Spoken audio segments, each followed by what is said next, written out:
ได้ไปหาเพราะว่าอยากงานที่ท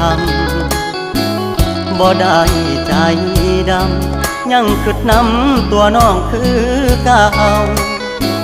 บ่ได้เปลี่ยนไปหัวใจอ้ายยังห่วงเจ้า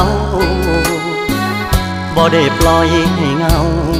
เสาร์อาทิตย์ติดงานโอทีได้แต่โทรหาน้องคงจะไม่ว่ากันบ่เคยเปลี่ยนพันสัญญาหักมันคนดี